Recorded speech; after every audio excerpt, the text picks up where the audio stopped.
Bonjour à tous, c'est Lorzio, j'espère que vous allez bien. Bienvenue sur la chaîne Génération Mobile, la chaîne qui parle des smartphones, tablettes, objets connectés et nomades.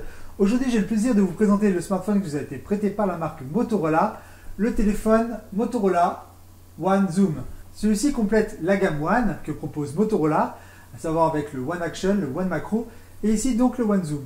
On voit que chaque smartphone a des spécificités suivant la photographie. Ici, celui-ci intègre 4 capteurs. Et c'est un smartphone que l'on va retrouver sur le milieu de gamme, savoir compris donc entre un prix de 415 allant jusqu'à 450 €. Alors que vaut-il pour ce prix? Va-t-il pouvoir se tailler la part du lion par rapport à ce segment qui est hyper concurrentiel? C'est ce que nous allons voir tout de suite dans ce test. Commençons par le déballage de la boîte.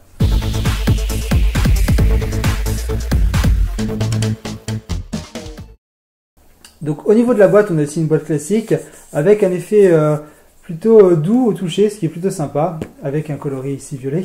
Au dos, on va voir certaines caractéristiques sous forme d'icône, avec ici le Motorola One Zoom qui apparaît en photo, sous différents profils. En ouvrant la boîte, on va tomber avec ici une chose qui vous avertit qu'il y a certaines protections d'écran qui peuvent gêner quelque chose. En effet, elles peuvent gêner tout simplement le détecteur d'empreintes. Et certains donc sont recommandés par Motorola pour fonctionner parfaitement avec le détecteur d'empreintes. C'est pour ça que j'avais gardé ouvert dans la boîte. Donc on va tomber nez à nez avec le produit lorsqu'on va ouvrir la boîte. Celui-ci donc sera parfaitement emballé et protégé à la première ouverture, sans aucun souci. On va trouver également des notices de démarrage rapide et de garantie. On trouve également ici un emballage dans lequel il se trouve le casque Bluetooth en intra-auriculaire. Ils sont plutôt stylés, avec ici, comme vous pouvez le voir, un petit M qui trône au milieu, légèrement décentré pour pouvoir parfaitement épouser donc la forme dans les oreilles. Vous avez également différents embouts qui sont détachables et donc interchangeables selon votre type d'oreille. On trouve également dans la boîte l'aiguille pour pouvoir utiliser le tiroir pour carte nano SIM, pour pouvoir insérer la carte nano SIM dans le smartphone. Enfin, on trouve dans la boîte un chargeur de petite dimension, 15 watts. Celui-ci permettra de recharger le smartphone de 0 à 100% en un peu plus d'1h40. Avec un câble USB type C de plutôt bonne longueur, avec une bonne épaisseur ici, gage d'une durée dans le temps probable. Vous avez également, et là je ne l'ai pas pour le coup, parce que c'est une version de test, de près, une coque transparente silicone qui vient parfaitement épouser le dos du smartphone afin d'éviter de rayer celui-ci et qui permet d'accrocher un petit peu mieux celui-ci en main. Donc on a vu une boîte qui est assez complète pour un milieu de gamme, on retrouve les éléments classiques. Donc maintenant parlons un petit peu de ce smartphone et de son design. Nous avons ici un design classique à l'avant avec un écran de 6,4 pouces qui est plutôt bien contenu dans un format compact, avec des bords assez fins sur les côtés, des bords un petit peu plus larges au-dessus et en dessous de l'écran. Celui-ci est un écran OLED. On peut voir également qu'il contient une petite goutte d'eau enfermant un capteur photo Sony de 25 mégapixels. Ici donc rien de transcendant, c'est un design qui est vraiment très commun et qui ne se démarque pas de la concurrence. Vous aurez la possibilité de masquer un petit peu cette goutte d'eau avec des paramètres pour pouvoir laisser une bande noire ici lorsque vous allez visionner des films par exemple, de la lecture ou tout simplement faire du gaming sur ce smartphone. La particularité du design se trouve au dos de ce smartphone. En effet, le Motorola One Zoom a ici un dos qui est superbement travaillé. On a ici un corps en aluminium poli et ici nous avons un verre poli qui vient habiller le dos avec ici centré sur la partie supérieure tout simplement le cadre renfermant les 4 capteurs photo. Vous pouvez également voir ici le logo Motorola qui va s'éclairer lorsque vous allez allumer l'écran. Ce paramétrage-là est aussi disponible pour garder le logo Motorola éteint si vous le désirez. En plus de faire stylé, le logo Motorola vous indiquera si vous avez des notifications, des appels en clignotant ou tout simplement lorsqu'il est en charge et lorsqu'il a fini sa charge en clignotant. Vous avez à côté donc de ce module photo qui prend pas mal de place tout de même, ici le double flash Biton. À savoir que ici le verre poli est assez chouette. On a très peu vu de smartphones avec ce genre de détails. Il faut savoir que cette matière est vraiment très douce au toucher, c'est vraiment génial. Elle n'attrape pas les traces de doigts, mais elle a un gros désavantage quand même, c'est que doux au toucher mais aussi glissant. Et donc du coup on risque d'avoir une perte d'adhérence avec le smartphone, il faudra donc faire attention quand vous allez le manipuler. Fort heureusement, vous avez la possibilité de mettre la coque de protection anti-rayures qui est proposée dans la boîte et qui vous permettra d'avoir un meilleur maintien.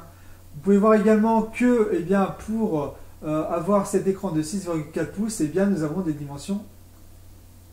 On peut également souligner que face à cet écran assez grand de 6,4 pouces, on a un design qui ne plaira peut-être pas aux petites mains, avec des dimensions de 75 x 158 x 8,8 mm. On a ici un téléphone qui est quand même assez gros à prendre en main, au format 19/9.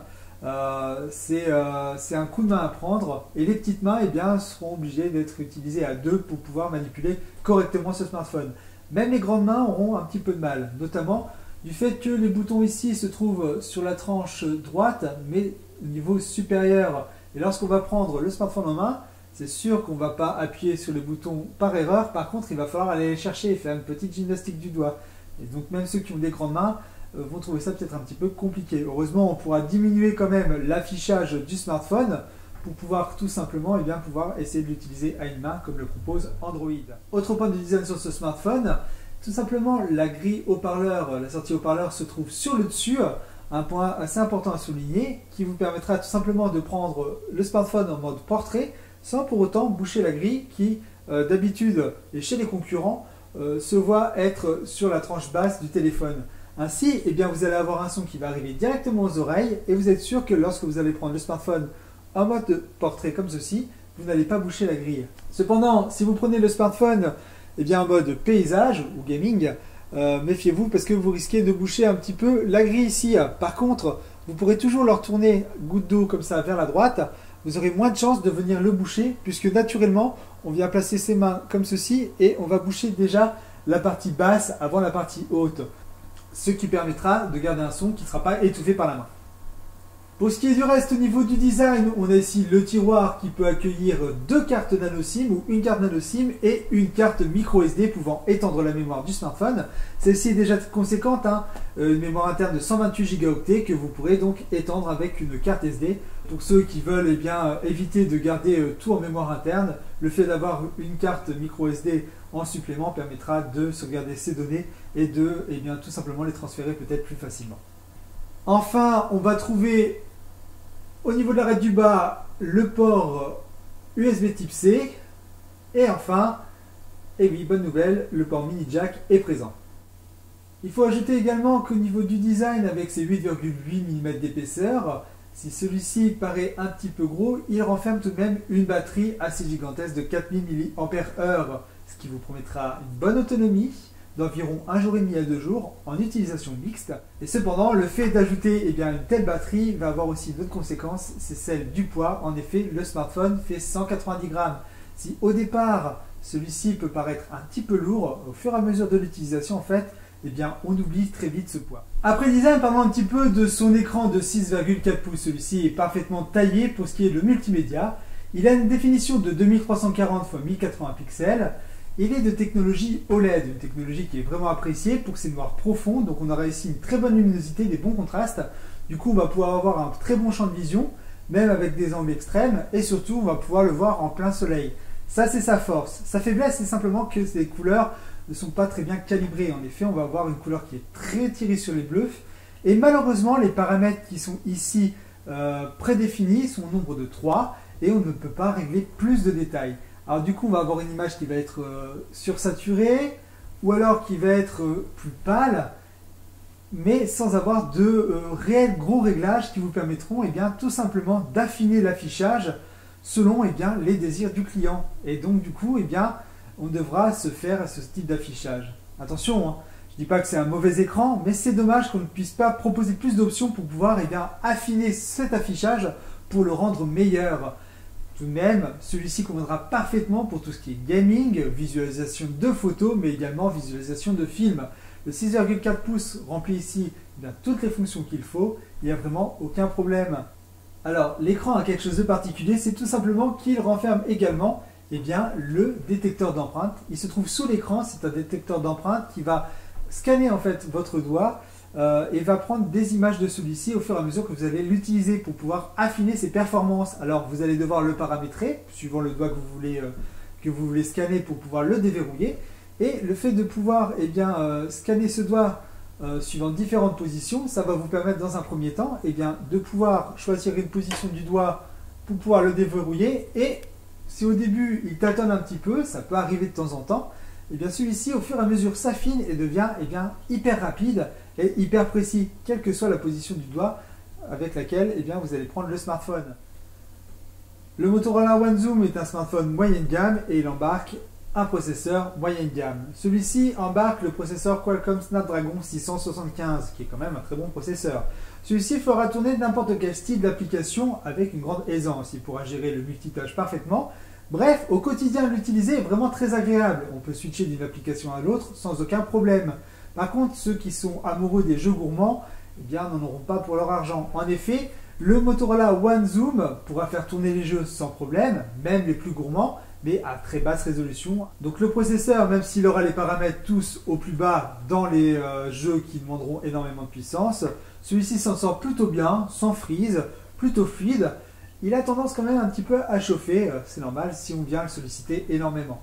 Mais par contre, la surcouche de Motorola ici est vraiment très légère, elle se rapproche un petit peu de ce que fait Motorola One et rajoute pas mal de petits trucs et astuces, notamment à travers les gestes, comme ceci par exemple. Voilà, vous voyez, ça va très vite pour allumer ou éteindre la torche.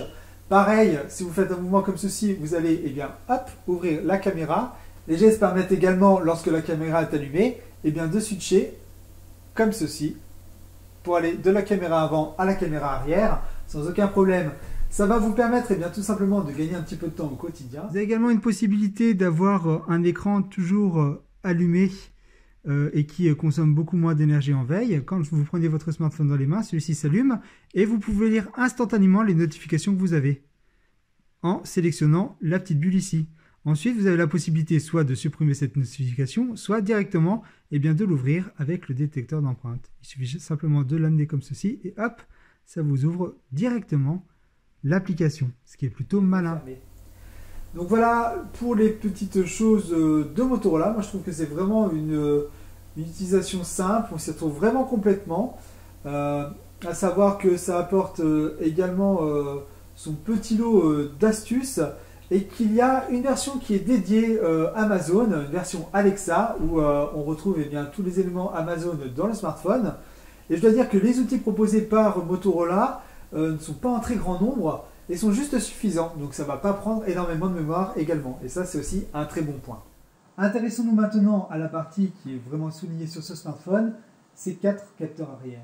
Ou plutôt 3 capteurs arrière. Il s'agit d'un capteur de 48 mégapixels, 8 mégapixels et 16 mégapixels. Ils sont tous les trois épaulés par un quatrième capteur qui lui va tout simplement mesurer des choses au niveau de la profondeur de champ, au niveau des détails qui seront pris pour pouvoir ensuite y ajouter des effets. Faire disparaître le plan par exemple, ou le rendre flou pour avoir un portrait beaucoup plus dégagé, des photos beaucoup plus stylées, que vous pourrez faire pendant la prise ou après la prise. Ça c'est quand même un petit plus. Alors au niveau des appareils photo, nous avons ici un appareil photo de 48 mégapixels qui délivre des photos qui sont plutôt nettes lorsque l'on est dans des bonnes conditions de luminosité. Vous pourrez même faire un zoom dans la photo sans problème pour la recadrer et vous aurez des couleurs qui seront assez proches de la réalité. Il faut dire ce qui est. Quoique un petit peu contrasté au niveau des photos, ça c'est la partie logicielle qui traite la photo et qui malheureusement offre ce petit détail de contraste. Mais en soi, franchement, 48 mégapixels, ça va très bien, ça se déclenche très rapidement. En plus, avec les gestes rapides, vous pourrez prendre une photo à la volée sans problème avec l'autofocus. L'un des points forts également de ce smartphone, c'est l'ultra grand angle. Vous allez pouvoir donc élargir votre champ de vision, ce qui est parfait lorsque vous allez faire des photos en intérieur, ou même avoir des super panoramas beaucoup plus élargis grâce à celui-ci. Le petit hic avec l'ultra grand angle, ce que j'ai remarqué, c'est qu'il perd en finesse. Alors, la photo de 48 mégapixels offre un piqué raisonnable, une photo assez nette, avec des contours assez bien marqués. Et l'ultra grand angle va perdre un petit peu au niveau de cette finesse, au niveau de ce piqué, ce qui est un petit peu dommage. On aurait bien aimé garder ce piqué Et justement, eh bien, des fois, on a vraiment envie d'avoir un super beau panorama, un beau paysage à prendre en photo. Et plus souvent, le choix va s'orienter plutôt sur la partie 48 mégapixels que l'ultra grand angle qui va perdre en détail. Pour ce qui est du téléobjectif, eh bien ici, nous avons un smartphone qui s'en sort vraiment bien. On va avoir un zoom optique x3 avec un stabilisateur optique. Le stabilisateur optique va vous permettre tout simplement de gagner en précision. En effet, plus vous allez zoomer dans une photo, plus il sera difficile de la prendre sans avoir une photo floue, car si vous bougez un petit peu trop, la photo peut devenir floue. Heureusement, grâce au stabilisateur mécanique qui encadre le capteur, vous allez pouvoir prendre une photo sans trop trembler non plus, pas l'excès, mais au moins avoir un très bon résultat. Le smartphone vous délivrera une photo qui est correcte et largement exploitable lorsqu'on est dans des conditions de bonne luminosité. Maintenant, pour ces trois capteurs, si on parle de faible luminosité, eh bien j'ai trouvé ici que celui-ci était un petit peu à la traîne. En effet, on va pouvoir avoir quelque chose de parfaitement acceptable en 48 mégapixels, un peu moins beau lorsque l'on va zoomer avec le zoom optique x3, et encore un peu moins beau si on va utiliser le zoom hybride pouvant aller jusqu'à x10. Si en pleine luminosité, on risque d'avoir des beaux détails. Lorsqu'il va faire beaucoup plus sombre, eh bien les détails vont disparaître et un bruit numérique va se faire voir assez grandement. C'est un petit peu dommage. Une petite chose aussi qui m'intrigue un petit peu avec le téléobjectif, c'est tout simplement le fait que celui-ci perd en précision lorsque l'on veut déclencher sa photo avec un autofocus que l'on va choisir. En effet, si on vient à faire notre mise au point sur une scène qui bouge un peu trop, eh bien celui-ci va mettre du temps à se déclencher. Du coup, on peut et on risque bien de perdre le moment que l'on aurait voulu prendre en photo. Et j'ai visualisé ça plusieurs fois. Par exemple, j'ai essayé de prendre la cime d'un arbre avec des feuilles qui bougeaient au vent. Et je dois dire que l'appareil photo ne s'est pas stabilisé tout de suite sur ces détails et a pris un peu plus d'une seconde pour prendre une photo. Ce qui était la même chose avec un joueur de foot que je voulais prendre au loin. C'est un petit peu dommage parce que son action, je l'ai complètement loupé. Il était de dos quand la photo s'est déclenchée. Et également, lorsque j'ai voulu prendre avec le téléobjectif, des abeilles qui étaient en train de butiner. L'abeille a eu le temps de s'enfuir avant que la photo se déclenche, et du coup, j'ai même pas d'abeille sur ma photo. Ce qui était un petit peu étrange, alors c'est la partie logicielle qui traite ceci. Je dois dire que l'autofocus, lorsqu'il est dans des conditions de bonne luminosité, s'en sort plutôt pas mal, et s'il y a des petits mouvements, celui-ci va accrocher plus ou moins bien. C'est un petit peu aléatoire. C'est la seule chose que j'ai remarqué, et qui était un petit peu dommage. Le capteur photo avant est un capteur Sony de 25 mégapixels et il ravira les amoureux de cette fille. On a ici un capteur photo qui s'en sort vraiment bien, que ce soit au niveau de la photo ou directement au niveau de la vidéo. Il va pouvoir également prendre des photos avec le flash étant ici la luminosité de l'écran qui va s'allumer au max et qui va vraiment éclairer bien la scène. Moi je dois dire que j'étais assez ravi de voir le résultat. Alors il faut savoir que la partie logicielle ne pas en reste. On a ici une très belle partie logicielle qui vous permettra de prendre des photos très facilement avec réellement des petits détails et des petites astuces qui sont plutôt pas mal, comme le fait que l'appareil photo pourra se baser sur la règle des tiers pour pouvoir redresser la photo après que vous ayez pris celle-ci. Il vous en proposera une autre qui sera peut-être mieux cadrée. Pour ceux qui sont un petit peu légers en photo, vous pourrez avoir des résultats peut-être meilleurs proposés par l'intelligence artificielle du programme. Vous avez également la possibilité d'y ajouter des filtres, des fonds différents pour être un petit peu fun, des bulles, bref. Vous avez toute une pléthore de petites choses comme ça qui sont vraiment sympathiques à utiliser avec la partie photo et pour s'amuser avec, c'est vraiment génial. Vous avez également une partie ralentie qui est plutôt bien faite. Moi j'ai trouvé que cette partie ralentie était vraiment cool. D'ailleurs bien meilleure que certains smartphones qui seraient de l'année dernière ou bien par exemple. Et donc là c'est un vrai petit plus qui peut être sympa de filmer à ralenti certaines scènes. Enfin je rajouterai que la partie vidéo 4K était vraiment pas mal avec une captation audio qui est plutôt bonne grâce à 3 micros qui se trouvent sur le smartphone. Je dois dire que sur cette partie-là aussi, j'étais agréablement surpris avec des couleurs qui sont quand même pas mal restituées. Donc voilà pour la partie photo qui est là vraiment complète. N'hésitez pas à poser des questions si vous en avez. Au niveau du son qui accompagne donc ce grand écran de 6,4 pouces au niveau multimédia, on a ici un son qui est tout simplement passable et qui va vite saturer. Alors c'est dommage parce que c'est déjà un son mono, on aurait bien aimé un son stéréo. Et surtout, ici, il va délivrer une bonne puissance, mais il ne faudra pas aller vraiment trop haut, sinon l'expérience va être assez vite gâchée. Enfin, ici, nous avons quand même une mini jack pour pouvoir mettre un casque. Il ne faudra pas un casque non plus trop gourmand au niveau de la puissance, parce que vous allez être assez vite limité également. La sortie ici manque un petit peu d'amplitude pour englober le tout, pour avoir un petit peu plus de pêche. Et donc pour ceux qui sont amateurs de gros sons, de bons sons, ici, le Motorola est tout juste moyen. Au niveau de la connectivité, tout y est. Vous avez ici un smartphone qui eh bien, va vraiment bien capter au niveau de la 4G. Au niveau de la 3G également, vous allez avoir une très bonne expérience lors des appels d'ailleurs. J'étais assez agréablement surpris. Je trouve que le son qui est rendu est vraiment bon. On entend parfaitement son interlocuteur. Votre interlocuteur en plus vous entend parfaitement, notamment grâce aux 3 micros qui vont eh bien, étouffer les bruits ambiants pour bien vous faire entendre. Vous avez également ici eh bien, tout ce qui est NFC, Bluetooth, Wi-Fi, GPS intégré, qui fonctionne aussi à merveille. Franchement, j'ai eu toujours du bon réseau partout où j'allais. Donc ici, c'est vraiment une réussite, il n'y a vraiment rien à redire au niveau de la connectivité. En conclusion, nous avons ici un smartphone qui est plutôt agréable à utiliser au quotidien. Celui-ci s'en sort plutôt bien et plutôt bon partout sans être non plus excellent. C'est peut-être le petit reproche qu'on peut lui faire, car face à des concurrents féroces, celui-ci va peut-être se retrouver un petit peu en deçà, peut-être au niveau puissance, peut-être au niveau de la photo, peut-être eh bien, au niveau de l'interface qui ne plaira pas à tout le monde et surtout au niveau de sa taille. Voilà ces points qui pourraient être soulignés lorsque vous allez faire un tel achat sur le marché moyenne gamme. Et donc du coup, face à ses concurrents, eh bien celui-ci propose tout de même un design qui est vraiment sympa et qui sort de l'ordinaire, notamment au niveau de son dos, un téléobjectif qui reste plutôt convaincant et surtout eh bien, un écran OLED qui pourrait être sympa et encore plus si eh bien, Motorola propose avec une mise à jour logicielle eh bien, d'affiner encore plus cet affichage pour pouvoir justement correspondre plus particulièrement à ses clients. Donc on a ici quand même quelque chose qui est taillé pour le multimédia, qui est vraiment simple d'utilisation et qui malheureusement aujourd'hui se trouve à un tarif que je trouve un petit peu trop cher. Il faudrait qu'il soit allez, 80 € moins cher, presque 100 € moins cher pour que ce soit vraiment une très belle occasion. Voilà, si vous avez des questions et des commentaires sur ce smartphone, je vous invite à les laisser tout simplement en commentaire de cette vidéo ou à venir directement participer sur le www.forum-generationmobile.net. On a besoin de vous pour venir aider et élargir la communauté et l'entraide est vraiment importante encore dans la communauté Android. Je sais que vous pouvez le faire. Vous avez également la possibilité de vous abonner à notre chaîne, c'est 100% gratuit et vous serez ainsi averti des dernières vidéos qui vont sortir, qui traitent des smartphones, tablettes, objets connectés et nomades. Vous avez également la possibilité de nous suivre sur les réseaux sociaux Facebook et Twitter. Et nous avons aussi un blog où j'écrirai d'ailleurs une news complète et détaillée sur ce smartphone avec des exemples de photos que vous pourrez retrouver. Quant à nous, eh bien, on se retrouve prochainement pour une nouvelle vidéo. C'était Dorzio, à bientôt.